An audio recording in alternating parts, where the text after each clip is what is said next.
नमस्कार दर्शकबिन, तपाईँ हेर्दै हुनुहुन्छ गोल्डन आई टेलिभिजनमा कार्यक्रम मफसल महिला आवाज विशेषमा हुनुहुन्छ। म यहाँ समक्ष महिलाको कुराकानी लिएर आएको छु। ब्यास नगरपालिका वडा नम्बर 5 मा छौँ र यहाँ समक्ष 5 मा के छ त चाहिँ ब्यास नगरपालिका वडा 5 को चाहिँ महिलाहरूको समस्या के छन् समाधान गर्नका लागि महिलाहरूले के गर्दैछन् यी कुराकानी लिएर आएको छु। म देवेन्द्र छु भने यहाँ समक्ष म जोड्न चाहन्छु महिला सदस्य जो वडा नम्बर 5 की महिला सदस्यसँग कुराकानी गर्न चाहन्छु। कृष्णदेवी खनाल हुनुहुन्छ, स्वागत छ यहाँलाई। आराम हुनुहुन्छ? वडा नम्बर 5 मा महिलाहरूको समस्याहरू के छन् अहिले चाहिँ? वडा नम्बर 5 मा महिलाहरू चाहिँ वडा नम्बर 5 मा महिलाहरूको जनजाति र दलितको बाहुल्य चाहिँ बढी छ। हाम्रो यहाँ दराई समुदायहरू, बोटे समुदायहरू, मगरहरू धेरै छ र महिलाको समस्या हेर्दाखेरि पहिलाको तुलनामा त अहिले धेरै नै अगाडि आइसकेको छ। तर होइन एकदम पछाडि पर्दाखेरि पछाडि महिलाहरूको समस्या बालबालिका महिलाहरू अहिले पनि महिलाहरूको कति बुढाबुढा हुँदा नागरिकताहरू नबनेको अवस्था त्यो समाधान गर्नको लागि उनीहरूको महिलाहरूको नागरिकता वृद्ध भत्ता खाने बेला नागरिकता नबनेका अवस्थाहरू पनि छन्। त्यो हामी आइसकेपछि तपाईँलाई सदस्य जिताए अब पनि यी समस्या जिउका तिउ छन् होइन। अहिले हामीले चाहिँ उहाँहरूलाई चाहिँ प्रमाणहरू जुटाएर चाहिँ नागरिकताहरू दिने काम चाहिँ गरिरहेका छन्। र योभन्दा पहिला म चाहिँ महिलाकै क्षेत्रमा काम गर्थेँ। मालीगङ्गा महिला बहुउद्देश्य सहकारी संस्था, त्यो चाहिँ हाम्रो महिला विकास अन्तर्गतको सहकारी संस्था हो। त्यसबाट धेरै हामीले समूह सदस्यहरू नि यहाँ धेरै बनाइसकेका छन्। अहिले महिलाहरूको शैक्षिक अवस्था कस्तो छ? कतिको विकास भएको छ? शैक्षिक अवस्था हेर्दाखेरि महिलाहरूको चाहिँ 5 क्लास पढेर छोड्ने, त्यहाँ 10 पढेर छोड्ने अवस्था छ अहिले पनि। किन अवस्था रहिरहेको? खै के अलि बिहा चाहिँ सानो उमेरमा बिहा गर्ने कि 15-20 वर्ष महिलाको विषयमा यत्रो लामो समय काम गर्नुभएको छ, फेरि तपाईँ भन्दै हुनुहुन्छ कि सानो उमेरमै वैवाहिक जीवनमा अथवा चाहिँ 21औं शताब्दीमा पनि अझै फेरि सानो उमेरमा बिहे भएर चाहिँ मान्छेहरू चाहिँ अशिक्षित छन् भन्दै हुनुहुन्छ।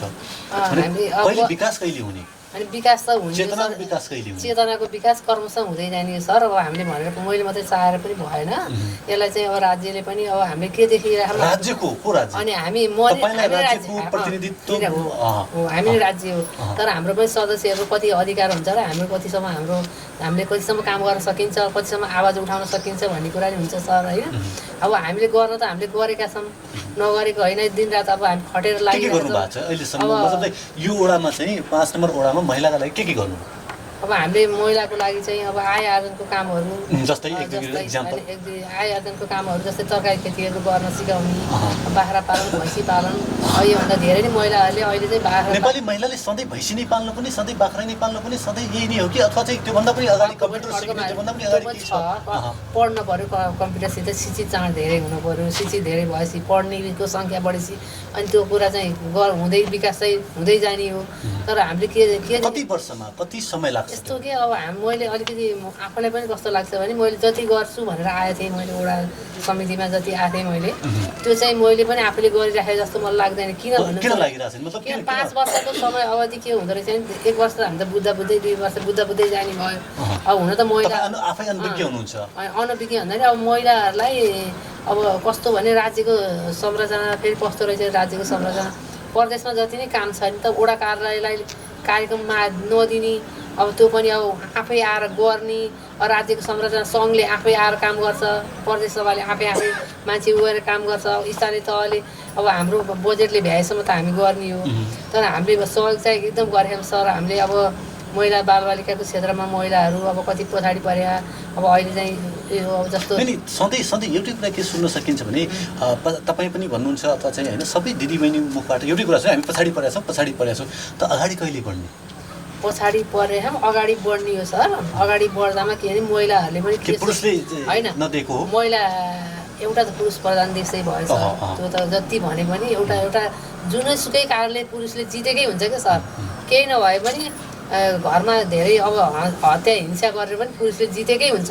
जस्तै के चाहनुहुन्छ त्यस्ता गर्नेलाई? जस्तै हत्या हिंसा तपाईँले आफैले भन्नुभयो, त्यो चाहने मान्छेलाई कस्तो कानुनबन्दी हुन्थ्यो अनि के चाहनुहुन्छ? कानुनमा कार्यान्वयन छैन। एउटा पक्ष चाहिँ नेपालमा चाहिँ कानुन छ, कार्यान्वयन छैन। कार्यान्वयनपछि चाहिँ तपाईँ एकदम जनप्रतिनिधि हुनुहुन्छ, अहिले त स्थानीय सरकारले चाहिँ पावर भनेको छ, शक्ति दिएको छ, अनि तपाईँले कार्यान्वयन गर्न सक्नुहुने कसले गर्ने अब? गर्न त गरेछौँ सर, हामीले आफूले सकेको आफ्नो आफ्नो हैसियतले भ्याएछ र आफ्नो अधिकारमा भएको कुरा त हामीले गरेछौँ। सधैँ खटेर 30 दिन खटेर हिँड्न नि गाह्रो हुँदो रहेछ। अब एउटा मान्छे अहिले भर्खर दुईवटा बा आमा आउनुभयो, उहाँहरूले अब त्यहाँ गएर दमौलीसम्म गएर पनि अब न्यायिक समितिसम्म गएर पनि उहाँले उत्तर दिन सक्नुहुन्न। एकजना मान्छे लिएर हिँड्ने मान्छे चाहिन्छ है, गरेर त हामीले गरेछौँ। अब न्यायिक समिति पनि छ भन्नुभयो होइन, स्थानीय पनि मेलमिलाप समिति पनि छ, तिनीहरूको काम चाहिँ के? न्यायिक समितिले पनि यही महिलाको अब घरेलु हिंसा अनि अब यो के अरे मानव चामल अनि अब त्यो ऊ पनि के अरे मानव चामल घरेलु हिंसा अनि 7 किलोहरू अनि सर्पण यस्तो काम गर्छ। अब त्यहाँसम्म जान पनि अहिलेसम्म अझै मान्छे चाहिँ के छ भने कुदेर त्यहाँ जान सकिरहेको अवस्था छैन। अब वडा सदस्यको काम के हो मलाई यो बताइदिनु। हाम्रो काम चाहिँ समन्वय नै हो सर, समन्वय गराउने हाम्रो काम भनेको हामीले फ्याट्ट हामीले पैसा यति लानुहोस् भने दिन हामी सक्दैनौँ। हामीले चाहिँ फलाना ठाउँमा जानुहोस्, सकेसम्म हामीले लिएर जान्छौँ, अदालतसम्म लिएर जान्छौँ हामीले। अब छन त हाम्रो यहाँ अब संस्थामा हाम्रो माथिगङ्गामा घरेलु हिंसामा पछाडि परेका महिलाहरूलाई अल्पकालीन आश्रम पनि छ, त्यहाँसम्म नि हामीले पुर्याउँछौँ। त्यहाँसम्म पुर्याएपछि हामीले कम्तीमा 35 दिनसम्म, कम्तीमा बढीमा 35 दिन, कम्तीमा 15 दिन पछि त्यहाँ बस्न पाइन्छ। त्यहाँ बसेर अब त्यो पीडित महिलाहरूलाई लाउने, कपडाहरू छैन भने कपडा दिने, अब खानी बस्ने र कानुनी प्रक्रियामा पुर्याउने। महिलाले न्याय पाउँछ कि पाउँदैन? तपाईले चाहिँ न्यायका लागि लड्नु भएको छ कि लड्नु भएको छैन? पाछ। हाम्रो त्यहाँ के हुन्छ नि त्यो न्यायको लागि लैन्छ लान त निरन्तरता दिँदा के हुन्छ नि महिलाहरू यो अलिकति कानुनी प्रक्रिया त महँगो छ नि त सर। जति जे भने पनि तपाईँ हामीले जति जालो फोर्छु भने पनि होइन, मिडियाले सोध्नुहुन्छ, सोध्न त सजिलो हुन्छ, सोध्न जस्तो काम गर्न गाह्रो छ। अब कति हेर्न जाऊँ अदालतमा जाऊँ, मैले कति केसहरू तपाईले त्यहाँ दिने हो, त्यही भएर त म भन्दैछु महिलाको समस्या राख्नुस् र समाधान पनि तपाईँ राख्नुस्। समाधान के हो? समाधान भनेको म त्यहाँ चाहिँ अब हाम्रो न्यायिक समितिमा नि अब आखिरीमा त्यो के हुन्छ भने त्यो प्रति उत्तर लाउनुपर्छ, प्रति उत्तर लेखेर ल्याउनुपर्छ। लेख्दाखेरि वकिल कहीँ जानु पर्यो, वकिल कहाँ जाँदाखेरि के हुन्छ पैसा त उस्तै भयो, महँगै भयो। भनेपछि हाम्रो माग के हो भने नगरपालिका, व्यास नगरपालिकाले हाम्रो जुनसुकै नगरपालिका, देशैभरि नगरपालिकामा एउटा चाहिँ महिलाहरूको लागि त्यो गरिदिने, एकदम पीडित महिलाहरूको लागि गरिदिने चाहिँ निःशुल्क गर्ने चाहिँ वकिल चाहिन्छ। तर त्यहाँ हुन त कानुनी सहायता छ, कानुनी सहायताले काम गर्छ सर। यहाँ यस्तो रहेछ क्या, कानुनी सहायतासम्म पनि महिलाहरूलाई पुग्न दिँदैन। किन दिन्न? आखिरमा कोसित हो त सल्लाह लिन जाने, वकिलसित हो नि, पुरुष वकिलसित जाँदाखेरि वकिल त कानुनी व्यवसाय हो नि, वकिलहरू त अलिकति भन्दाखेरि कानुन व्यवसायलाई नि हामीले हडप जस्तो पनि हुँदो रहेछ कि। कानुन व्यवसायमा जाँदाखेरि के हुन्छ भने उनीहरूले कानुनी सहायतामा सम्म नि पुर्याउन सक्दैनन्। कानुनी सहायतामा ओडारी सिफारिस गरेन भने नि अलिक कम मूल्यमा त लेखिदिन्छ, त्यो त्यहाँसम्म पनि जान दिँदैन। त्यहाँ चाहिँ के हुँदो रहेछ भने मैले एकदम अनि कानुनी वकिलहरूले त्यो वकिलहरूबाट नि त्यस्तो हुँदो रहेछ क्या, वकिलले नै रोकिदिन्छ जान दिँदैन। उनीहरू के हुँदो रहेछ भने अब त मैले भन्न त हुँदैन, कानुनी व्यवसाय गरेर खान पाउनु पऱ्यो सर होइन, तपाईँहरूले पत्रकारिता गर्न पाउनु पऱ्यो होइन। अर्काको अधिकारमाथि बोल्दाखेरि अर्कालाई भन्न नहुने गरेर बोल्न पनि भएन कि। भक्कै अलिकति गइरहेर हेर्दाखेरि त्यहाँनिर अब उनीहरूले पनि अब वकिल कहाँ जाने, वकिलले फाँटोवाला कहाँ पठाउने, फाँटोवालाले अब फेरि आफूले उनले भनेको वकिल हुन्छ त्यहाँ पठाउने। अब त्यो समस्या त्यहाँ अलिकति भित्रको जालो हेर्दाखेरि जतिसुकै मान्छेले भनेको एउटा समस्या चाहिँ त्यो छ, त्यो एकदम समस्या मैले देखेको चाहिँ त्यो। अब मैले त कति लिएर लास्ट टाइममा नि के हुन्छ भने फसेला भइसकेपछि महिलाले कार्यान्वयन गर्न सकिरहेको अवस्था होइन कि। फसेला भएर मात्रै हुँदैन नि त, एउटा वकिलले बोकेर हिँडे हुन्छ, कति पैसा लागेको हुन्छ, अंश फसेला हुँदो रहेछ। अंशको लिँदाखेरि पैसाको कति पर्सेन्ट त अदालतमै तिर्नुपर्ने हुँदो रहेछ, पेसी तिर्नुपर्छ रहेछ कि। अनि त्यो अदालतमा गइसके एकदम झन्झटिलो, अदालत गइसकेपछि झन्झटिलो। अनि अब न्यायिक समितिमा अब हाम्रो मालिकमा हामीले मिलाउनु त हामीले पछाडि छलफल गरेर मिलायो भने अलिक सस्तो पर्छ, सजिलोको लागि न्यायिक दिने। तपाईँको पूर्ण आन्सर के हो भने कानुन महँगो छ महिलाको लागि कानुन महँगो छ। कानुन चाहिँ अब महिलाको लागि हुन त कानुनी सहायता दिएको सरकारले नदिएको पनि होइन, दिएको छ।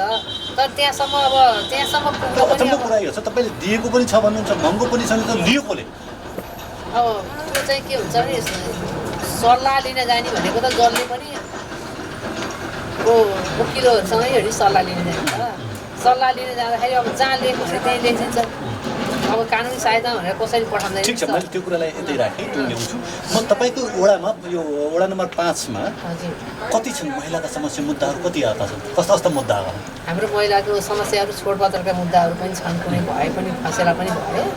अब धेरै चाहिँ नागरिकताको समस्याहरू पनि नागरिकता नबनेका पछिसम्म त्यो पनि हामीले समस्याको समाधान गरिरहेका छौँ र कतिपय अब जग्गा यस्तो आँखो पिरोको पनि धेरै समस्याहरू छ र समस्याले जगाडिएको वडा नम्बर 5 महिलाका समस्याले जगाडिएको वडा नम्बर 5 भनिरहन्छ। त्यो भन्न सबै ठाउँमा समस्या त्यसैभरिको हो। हाम्रो वडा नम्बरमा चाहिँ समस्याले जगाडिएको पनि होइन, तर अब खोज्दाखेरि महिलालाई गाह्रो छ। समस्याले जगाडिएर महिला अगाडि नै बढ्दै नबढेको भन्न पनि मिल्दैन, पक्कै पनि मन मिल्दैन कि केही न केही नभएको पनि छैन। म तपाईँलाई एउटा कुरा सोध्न चाहन्छु, महिला कुरा छोडिदिनु होला। कुरा के गरौँ भने तपाईँ वडा सदस्य पनि हुनुहुन्छ, तपाईँको घर परिवारबाट कतिको सहयोग गर्नुभएको छ? तपाईँलाई चाहिँ आउन जान दिनको लागि अथवा चाहिँ कार्यक्रममा जान दिन कति सहयोग भएरै त हिँडेको सहयोगै नभए त कसरी? त्यसको अर्थ चाहिँ यो लाग्यो कि पुरुषहरूले पनि सहयोग त गरेका छन्, नगरेको होइन, गर्नुभयो नगरेको भन्नै सकिँदैन। पुरुष पनि पछाडि नपरेको भन्न पनि सकिँदैन। अहिलेको स्थितिमा महिलाहरू सबै राम्रा खालका महिलाहरू छन् भन्ने पनि छैन। हजुर महिलाकै के समस्या छ भनेर महिलाकै कुरा आएको मात्रै हो। तपाईँ महिला सदस्य भइरहेको भने मैले त्यसलाई जोडेको अब हामीले पनि हो हामी महिला भएर अब दलित महिलाहरू पनि अहिले सदस्यहरू हुनुहुन्छ, किनभने दलितको व्यथा दलितले जान्छ भनेर राखेको, महिलाको व्यथा महिलाले जान्छ भनेर राखेको। अब हामी अब छोटो अवधिमा अब 5 वर्षमा 1-2 वर्ष कति चाहियो हजुरलाई? अवधि कति चाहियो? मतलब कहिले गर्नुहुन्छ? कति चाहियो? 10 वर्ष, 15 वर्ष, 20 वर्ष कति चाहिएको? कति वर्षमा न्यून हुन्छ? यस्तो के सर, अब हामीले म त अलिकति बुझेछु, अलिकति पहिला पनि महिलाको क्षेत्रमा काम गरेर हिँडेर अलिकति बुझेँ। महिलाहरू अरू सबै महिलाहरू त बुझ्नु भएन, सदस्य भएर मात्रै भएन। उहाँलाई तालिमको एकदम व्यवस्था त पहिला महिला सदस्यहरूलाई चाहियो। उहाँले के विषयमा कुरा राख्नु भएको छैन, हामीलाई यो चाहिँ यो व्यवस्था गरिदिनुहोस् भनेर चाहिँ भन्नुभएको छैन। अनि अब त्यो अब कति अब हाम्रो वडामा नि कति अधिकारको कुरा हुन्छ सर, बजेटका कुरा हुन्छ। अब हाम्रो आएको बजेट 1 करोडको हाराहारीमा गएर हामीले बजेट बाँड्ने हो। त्यसपछि व्यास नगरपालिकामा हुन्छ, त्यहाँ चाहिँ के अरे बोर्डको बैठक हुन्छ, सबै कुरा हाम्रो मात्रै लागु हुन्छ भन्ने त हुँदैन, गर्न त नगरेको होइन। जब तपाईँको केही लागु हुँदैन, जब तपाईँको बोलेको ठाउँमा चाहिँ तपाईँको चाहिँ कुरा चल्दैन भने किन बस्ने? कुरा चल्दैन भनेको नि कति % चल्छ? चल्दैचलेको चल्दैन भनेको नि होइन, तर के भने अब सबै कुरा चाहिँ 100% हुन्छ भन्ने हुँदैन। समस्या नभयो भने सुन्नु न, समस्या नभयो भने त समाधान गर्ने ठाउँ पनि चाहिएन, अदालत पनि चाहिएन, वडा कार्यालय पनि चाहिएन, नगरपालिका पनि चाहिएन। समस्या त हल हुँदै जाने हो, समस्या हुँदै जाने हो क्या सर। समस्या बनाउँदै जाने, हल गर्दै जाने हो कि। कस्तो समस्या निर्मूल त कहीँ पनि अमेरिका जस्तो देशमा नि हुँदैन होला। अनि अब छन त महिलाहरू अहिले अगाडि नबढेको पनि हुन्न, बढिराख्नु भएको त्यही बढ्दै पनि महिलाहरूलाई घरबाट निस्किन चाहिँ समस्या। अब धेरै महिलाहरू छुटाउनु पर्ने, जन्माउनु पर्ने होइन, सबै कुरो दायित्व त महिलाको बढी छ नि त, बाबाको भन्दा त आमाको बढी हुन्छ। त्यस कारणले महिलालाई निस्किन त अलि गाह्रै हुन्छ। नगर्नु भएको भने नि होइन छ, त्यही माथि समस्या धेरै कुराहरू महिलालाई लिएर हिँड्नै पर्ने हुन्छ क्या सर। अब हाम्रो वडामा आएर मात्रै हुन्न, नगरपालिका कोही गएर जान सक्नु भने त्यहाँ पनि लिएरै हिँड्नुपर्ने हुन्छ, अदालतसम्म जान सक्यो भने लिएरै हिँड्नुपर्ने हुन्छ। अब यहाँबाट मादिगाङमा यस्तो छ भन्यो भने त्यहाँसम्म पनि पुर्याइदिनै पर्ने हुन्छ। देख्न त हाम्रो काम केही पनि देखिँदैन, काम त देखिँदैन नि त। हाम्रो काम पनि देखिनु पर्यो कि, जस्तै जनताले त देखिरहेको छ, तपाईँलाई देखेर जनताले तपाईँले जिताएको सबैतिर तपाईँले के गर्नुहुन्छ जस्तो लागेर चाहिँ पठाओ हो हुन त सर होइन। तर कामहरू चाहिँ अझै पनि महिलाहरूको काम चाहिँ धेरै, महिला मात्रै होइन पुरुष पनि अब धेरै अब अलिक पछाडि परेको। अहिले जतिसुकै भने पनि, जतिसुकै विकास भने पनि, हिजो एउटाले जग्गा बेचेर एउटाले खायो भने, फलानाले खायो भन्थ्यो भने अहिले चाहिँ दलालहरू कति चलिरहेको छ नेपालमा हो कि होइन। सबभन्दा हिंसा हुने कहाँबाट भन्ने कुरा अब यो चाहिँ अलिकति बढी चाहिँ प्रचार र अब यो टोलमा गएर धेरै सचेतनामूलक कार्यक्रम पनि चलाउनै पर्ने हुन्छ। चलाउनु भएको छ होइन, हाम्रो कहिले कहिले त चल्छ, तर त्यति प्रभावकारी अनि पाएको मान्छेलाई त भयो नि त, सबैजनालाई त किनभने सब्जी खाइदिन्छ सर। तपाईँको यो वडा नम्बर 5 मा कतिजना महिला आत्मनिर्भर कति महिला धेरै अहिले महिलाले साँच्चै भन्यो भने त महिलाहरूले घर चलाएर जस्तै देखिन्छ है आत्मनिर्भर भन्ने महिलाले अब पशुपालन तपाईँले पहिला कतिजना बनाउनु भएको छ चाहिँ तपाईँ यो कार्यकाल 2-3 वर्षको कार्यकाल भयो कतिजनालाई चाहिँ आत्मनिर्भर बनाउनु कतिजनाले चाहिँ सिपका होइन ल यो सिपले गर्नु यसरी अगाडि बढ्नु कतिजनालाई चाहिँ सम्झाउनु भएको छ कतिजना चाहिँ सम्झाउनु त कति धेरैलाई आफूले अगाडि भएको जतिलाई त सम्झाएन नि त नसम्झाएको त प्रभावकारी भएको छ प्रभावकारी त केही न केही त भयो नि त सिजु तपाईँले चाहिँ भन्दाखेरि मैले यो बिजनेस गरेँ यो व्यापार गरेँ यसले मलाई यति मुनाफा भयो मैले यसरी घरधन्दा चलाउँदैछु भनेर आएका छन् भन्नुहुन्छ नि घरधन्दा चलाउनु भयो भने त महिलाहरूले नचलाएको त छैन सर हजुर यसरी हिँड्नुभयो हजुरको महिलाले नि त घरमा चलाउनु भएको छैन होइन कृष्णदेवी खनालजी यहाँले चाहिँ समय दिनुभयो यहाँप्रति आभार व्यक्त गर्न चाहन्छु धन्यवाद व्यक्त गर्न चाहन्छु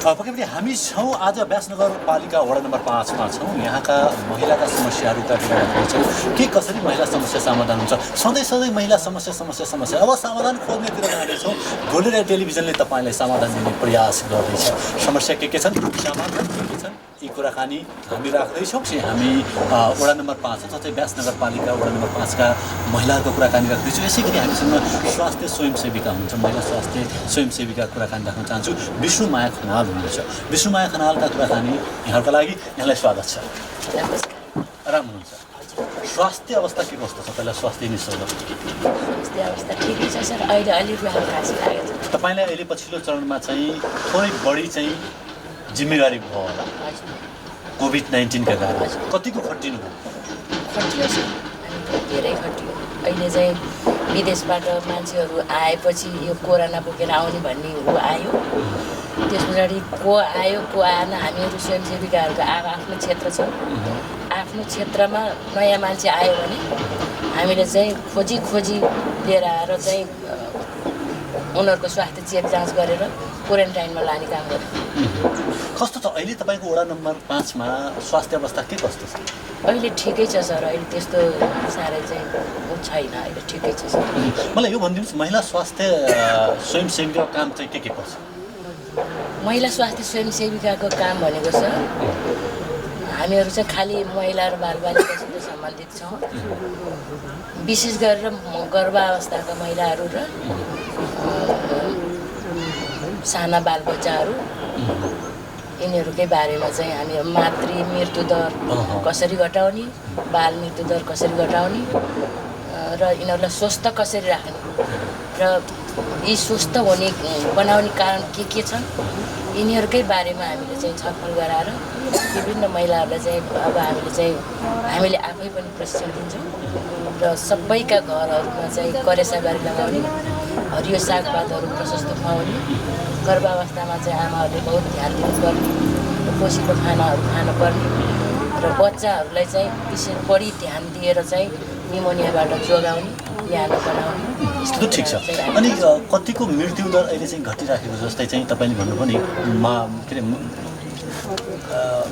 मार्च त्यो मृत्यु दर चाहिँ कति घटिरहेको छ अहिले छैन सर अहिले बढेको छैन सर अहिले बाल मृत्यु दर चाहिँ बाल मृत्यु पनि छैन अहिले मातृ मृत्यु पनि छैन सर अहिले चाहिँ दुइटै न्यून भएको छ न्यून भएन अब एकाधमा त कहीँ त त्यस्तो त भइहाल्छ नै त्यो त अब त्यो हामीलाई सबैको थाहा हुनु पनि भएन सर सबै ठाउँको हेर्दाखेरि त आफ्नो क्षेत्रमा चाहिँ त्यस्तो अप्ठ्यारो अवस्था छैन अब कति बच्चाहरू कुपोषित छन् कुपोषित भयो कि भएनन् भनेर चाहिँ हामीले पनि हेर्छौँ त्यसमा चाहिँ अहिले चाहिँ त्यस्तो अवस्था छैन सबै स्वस्थै छन् बच्चाहरू र अहिले पहिले चाहिँ जति घरमै बच्चा जन्माउँथे र त्यसमा चाहिँ महिलाहरू चाहिँ रक्त अल्पता भएर पनि मातृ मृत्यु हुन्थ्यो अहिले चाहिँ हामीले चाहिँ प्राय घरमा बच्चा जन्माउन दिँदैनौँ र अहिले हस्पिटलमै बच्चा महिलाका लागि स्वास्थ्य जानकारीका केही कार्यक्रमहरू गर्नुभएको छ स्वास्थ्य होइन हामीले चाहिँ त्यो विशेष गरी महिलाहरू चाहिँ सानो उमेरमा विवाह गरेका पहिलेका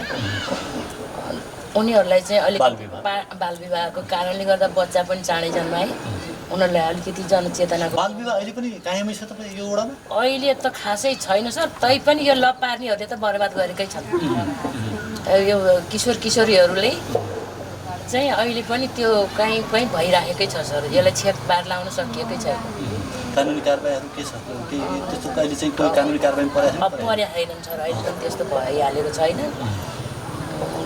कसरी न्यून गर्न सकिन्छ यसलाई चाहिँ? यसलाई त अब घरकै आफ्ना अभिभावकहरूलाई नै सचेतनामूलक तालिम दिएर बच्चाहरूलाई राम्रो छ आफ्ना बच्चाहरूलाई चाहिँ अब विद्यालय जान भनेर गएका बच्चाहरू विद्यालय नगइकन अब बाहिर हिँडेर उनीहरूले चाहिँ त्यस्तो अवस्था सिर्जना गरिरहेको अवस्था छ। तिनीहरूलाई नै अलिक बहुत केयर गर्नु पर्यो। विद्यालयमा पनि जनचेतना विकास गर्नु पर्यो। अभिभावकहरूलाई चाहिँ अभिभावक शिक्षा दिनु पर्यो। अब किशोरीहरूलाई पनि दिनुपर्छ यो ट्रेनिङ किशोरीहरूलाई पनि दियो भने। अनि अब खतरा त महिलाहरू म सामुदायिक सेवा केन्द्र प्रहरी सामुदायिक सेवा केन्द्रमा पनि काम गर्छु सर। त्यहाँ मार्फत हामीले विकृति विसङ्गति होइन यही साना किशोरीहरूलाई पनि विद्यालयमा गएर यस्तो प्रशिक्षणहरू हामीले दिन्छौँ। कतिको प्रभावकारी हुन्छ यो? ठिकै हुन्छ, राम्रै भइरहेको छ सर। यो अहिले चाहिँ केही कम भइरहेको छ। अहिले चाहिँ न्यून भइरहेको छ सर, पहिले जस्तो अलि छैन। महिलाले चाहिँ कहिले काहीँ घरमै गएर चाहिँ होइन म स्वास्थ्य विषयमा चाहिँ जानकारी दिनुभएको छ यसो हो यसो भने चाहिँ कहिले गर्नुहुन्छ? होइन, गर्छौँ सर हामीले। अब पहिले चाहिँ कस्तो थियो भने सर, अब त्यो थाहा पायो भने पनि भन्न डराउने चलन थियो। अनि भन्यो भने फेरि ल बेइज्जत हुन्छ यस्तो भनेर चाहिँ अलिकति नराम्रो दृष्टिले हेर्ने गर्थे भने यो हामी स्वयंसेविकालाई चाहिँ हामीसँग भएको आउँछन् के हामीलाई यसो समस्या पऱ्यो, स्वास्थ्य समस्या यस्तो भयो अथवा चाहिँ मेरो छोरा यस्तो भइरहेछ, बिरामी भयो अथवा यस्ता कुराहरू आउँछन् सर, आउँछ। अहिले त यो विभिन्न संस्थाहरूबाट औषधिहरू वितरण गर्दै आउँछन् नि सर। त्यो पनि गाउँका मान्छेहरूले हामीहरूसँग महिला स्वास्थ्य स्वयंसेवा विकास नसोधिसम्म खाँदैनन् सर, दिँदैन। के छ कसो छ यो के हो, अथवा कसैले चाहिँ ल हामी चाहिँ विभिन्न किसिमका लिएर आउँछ नि सर। म एउटा कुरा अर्को सोध्नु मन लाग्यो, त्यस्तै स्वास्थ्य स्वयंसेविका बन्नु पर्यो। मान्छेलाई हुन्छ नि तपाईँले गाउँभरि घुम्नुभयो होइन, सबैको प्यारो मान्छे पनि हुन्छ। स्वास्थ्यको यदि कसैले अर्को ख्याल गरिदियो भने त्यो प्यारो मान्छे हुन्छ। तपाईँ जस्तै बन्नका लागि के गर्नु पऱ्यो भने चाहिँ मतलब कसरी आउनुसक्छ? स्वास्थ्य स्वयंसेविका बन्न के गर्नु पऱ्यो? हुनसक्छ नि तपाईँलाई कसैले यस्तै बन्छु भन्ने होला। स्वास्थ्य छन् सर त्यस्ता। स्वास्थ्य स्वयंसेविका बन्नलाई मान्छे दयालु हुनु पर्यो, नरिसाउने हुनु पर्यो, अनि मनका कुराहरू राम्रोसँग कतिपय कुराहरू गोप्य राख्न पनि सक्नु पर्यो। कति कुरा कसैका श्रीमान श्रीमती अथवा किशोर किशोरीहरूकै त्यस्तै गोपनीय कुराहरू भयो भने पनि त्यसलाई पनि हामीले गोप्य ढङ्गबाट कसैको गर्भपतन नै गर्नुपर्ने अवस्था पनि आउँछ सर। कसैको हाडनाता परेर गर्भपतन गर्ने अवस्था पनि आउँछ। त्यस्तो भएको अवस्थामा हामीसँग उनीहरूले गोप्य भन्यो भने हामीले गोप्य ढङ्गबाट चाहिँ एउटा सूचित ठाउँमा लगेर गर्भपतन गराएर पनि लिएर आउँछौँ सर हामीले। र अहिले हामीसँग चाहिँ त्यो चाहिँ सोध्छन् सर, अलग्गै आउँछन्। उसको आफ्नो बाबुलाई पनि थाहा नभइकन आमाले चाहिँ त्यो समस्या लिएर आउँछ। त्यो त समस्या रह्यो। तर तपाईँ जस्तै स्वयंसेविका बन्नका लागि चाहिँ के गर्नु? बन्नका लागि चाहिँ मैले भनिहालेँ, स्वयंसेविका बन्नको लागि अब संस्थामा जोडिनु पर्ला। संस्थामा पनि संस्थामा पनि जोडिनु पर्यो। एउटामा नजोडिए संस्थामा नजोडियो भने त उसलाई कसले चिन्छ र? आफू पनि चिनिन सक्नु पर्यो। चिनिनको लागि पनि आफू प्यारो बन्न सक्नु पर्यो। अरूको काम गरिकन उसले यो मान्छेलाई बनाउनु पाए जस्तो हाम्रो अब जस्तो मेरो उमेर पुग्यो मैले छोड्नु पर्यो भने अब उसलाई फेरि आमा समूह गठन गर्नुपर्छ। आमा समूहको प्यारो मान्छे छ कि छैन, त्यो फेरि सेवा दिन सक्छ कि सक्दैन? अब स्वयंसेविका छन् कतिपय त, तर कतिपयले चाहिँ त्यस्तै सेवा दिन नसकेका स्वयंसेविकाहरू पनि छन्। त्यस्तालाई बिचमा हटाइएको अवस्था पनि छैन। पक्कै पनि विष्णुमायाजी, यहाँको जोस जाँगर यस्तै रहोस्, स्वास्थ्य अवस्थामा यसरी खटिनु होला, आफ्नो पनि स्वास्थ्यको ख्याल राख्नु होला र सम्पूर्ण वडावासीको पनि ख्याल राख्नु होला। र यहाँले चाहिँ समय दिनुभयो, आभार व्यक्त गर्न चाहन्छु।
दर्शकबिन तपाईँ हेर्दै हुनुहुन्छ गोल्डन नाइट टेलिभिजन। हामी महिलाका कुराकानी राख्दैछौँ। महिलाले निकै नै फड्को मारेका छन् अथवा चाहिँ महिलाले पुरुषले गर्ने काम पनि गरेका छन्, पुरुष बराबर नै पुगेका छन्, पुरुषभन्दा पनि बढी काम गरेका छन्।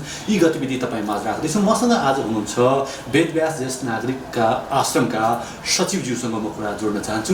निर्मला मल्लजी हुनुहुन्छ, उहाँसँग कुराकानी जोड्न चाहन्छु। स्वागत छ। धन्यवाद। आराम हुनुहुन्छ? प्रश्नको लागि हजुर आरामै छु।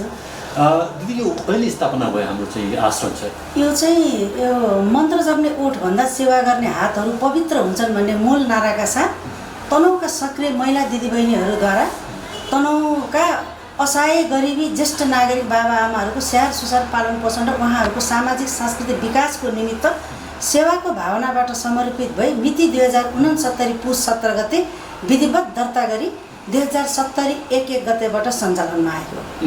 कतिजना छन् अहिले चाहिँ त्यहाँ आश्रममा? आश्रममा अहिले हाम्रो 6 जना हुनुहुन्छ। वृद्ध बाबाआमाहरू त 11-12 जना भन्दा नि बढी भइसकेको अवस्था। 4 जना वृद्ध बाबाआमाहरू बितिसक्नु भएको छ। हामीहरूले अब उहाँहरूको छोराछोरी बनेर पालन पोषण गरिसके पछाडि उहाँहरूको मृत्यु पछाडि हामीहरूले नै लास बोकेर घाटसम्म गएर दाह संस्कार गरेका छौँ। त्यही त यो कुरा राष्ट्रिय स्तरमा पनि एउटा चाहिँ चर्चाको विषय बन्यो र स्थानीय स्तरमा अथवा चाहिँ यहाँको चाहिँ सामाजिक संस्कृति एउटा पनि छ। हजुर, कस्तो तपाईँले प्रतिक्रिया कस्तो पाउनुभयो? अब यो कामहरू गर्दाखेरि राम्रो नराम्रो दुवै आउँछ। महिलाहरूले यो लास बोक्नु हुन्न भन्ने कुरा कुनै विधानमा कुनै किताबहरूमा लेखिएको छैन। छोराछोरी बराबरी भन्ने एउटा सन्देश फैलाउन र पितृसत्तात्मक सोचको अन्त्य गर्न नै हामीले लास बोकेर घाटमा पुर्याएका हौँ। अनि त्यो त एउटा कुरा रह्यो, सन्दर्भ रह्यो। तर चाहिँ छरछिमेकीहरू अथवा चाहिँ यहाँको जो संस्कृति छ, परिचलन छ, त्यो कि नकारात्मक कमेन्टहरू आथे? सकारात्मक त एउटा रह्यो नै, नकारात्मक पनि आथे। कसरी चाहिँ अब यो सकारात्मक यो लास बोक्नको लागि चाहिँ मैले मेरो आश्रमको अध्यक्ष, जसको कि यो संस्थाको बिउको बिजारोपण गर्ने आदरणीय अध्यक्ष सावित्री श्रेष्ठज्यूलाई मैले सम्झिनै पर्छ। यो बुवा एउटा आमा बितिसक्दाखेरि हामीलाई त फर्स्टमा बित्दाखेरि त अब यो के गर्ने भन्दा हामीलाई एउटा चुनौतीको विषय थियो। हामीले अब यो प्रशासनमा पनि हाम्रो अब वर्षै पछि रिन्यु गरेर यो संस्था हामीले आइरहेका छौँ। मुचुल्का उठाउनेदेखि लिएर हामीहरूले अब यो बाहिरी नकारात्मक टिका टिप्पणी नआओस् भनेर नै हामीले नियममा बाँधिएका छौँ र सावित्री दिदी आदरणीय दिदीले नै यो लास बोकेर घाटमा लान पर्छ भनेर उहाँले नै पहिलो लास बोक्नु भएको थियो र दोस्रो काँध चाहिँ कोषाध्यक्ष अरुणा श्रेष्ठले त्यस सँगसँगै हामीहरूले नै बोकेर गएका थियौँ र टिका टिप्पणी चाहिँ अब महिलाहरू बौलाए, अब पुरुषहरू जति सबै बाहिर गए, महिलाले नगरे कसले गर्ने, यो अब एकदम नराम्रो तरिकाले यो भयो भनेर आएका थिए, नाम कमाउन पनि भन्न आएका थिए। तर हामीलाई चाहिँ कुरामा भन्दा काममा विश्वास गर्छौँ। आफूले गरेका कामको आफूलाई आत्मसन्तुष्टि पनि मिलोस् र समाजले पनि सही मूल्याङ्कन गरोस् भनेर एउटा पितृसत्तात्मक सोचको अन्त्य गर्न नै हामीले एउटा लास बोकेर घाटमा गयौँ। पक्कै यो कदम चाहिँ चाल्नु भएको छ, कदम चाल्नुभयो। म कुरा के जोड्न चाहन्छु भने अहिलेको अवस्था यस्तो छ कि आफ्नो आमाबाउलाई पनि पाल्न गाह्रो मान्ने अवस्था। हजुर, यो अवस्थामा तपाईँले चाहिँ यी कदमहरू चाल्नु भएको छ, कतिको गाह्रो छ? आर्थिक अवस्था कसरी चाहिँ टार्नु भएको छ र कसरी चलाउनु भएको छ? हजुर, असाध्यै गम्भीर क्वेसन गर्नुभयो। हो, एउटा संस्था हाँक्नको लागि चुनौती र बाधा अर्चन त वृद्धाहरू पाल्न पक्कै पनि गाह्रै छ। बच्चाहरूलाई बरु मिठाई दिएर केही दिएर पकाउन सकिन्छ भने वृद्ध बाबाआमाहरू भनेको दिन प्रतिदिन उहाँहरूको उमेर ढल्किँदै जान्छ, उहाँ पनि केटाकेटी जस्तो हुन्छ, त्यो पाल्न गाह्रो छ। व्यक्तिबाट सहयोग, विभिन्न सङ्घ संस्थाबाट सकारात्मक सोचका साथ सहयोग गर्दै आइरहनु भएको छ भने अब एउटा पुण्यतिथिहरू, जन्मदिन, मान्छेहरूले अहिले विलासिताका साथ फजुल खर्च नगरी जन्मदिन मनाउने अनि पुण्यतिथिहरू सबैले गर्दाखेरि चाहिँ आश्रममा सकारात्मक सोचका साथ हेरिदिनु भएको भएर नै यो आश्रम सञ्चालन गर्नमा कठिनाइ परेको छैन। नै अब आम सङ्घ संस्था पनि छन्, आम दर्शकबाट के कसो आशा अपेक्षा राख्नुभएको छ संस्थालाई अगाडि बढाउनको लागि? संस्थालाई अगाडि बढाउनको लागि चाहिँ अब यसरी नै सहयोग गर्दै आइरहेको छ भने अब यो स्थानीय निकायबाट, अब अहिले यो नेपाल सरकार गण्डकी प्रदेशबाट पनि अब महिलाहरूले असाध्यै राम्रो सराहनीय काम गरेको भन्ने अब सबैबाट प्रचार सबैभन्दा ठुलो म एकदम आभारी चाहिँ हजुरहरू जस्तो राष्ट्रको चौथो अङ्ग मिडियाहरूलाई दिन चाहन्छु।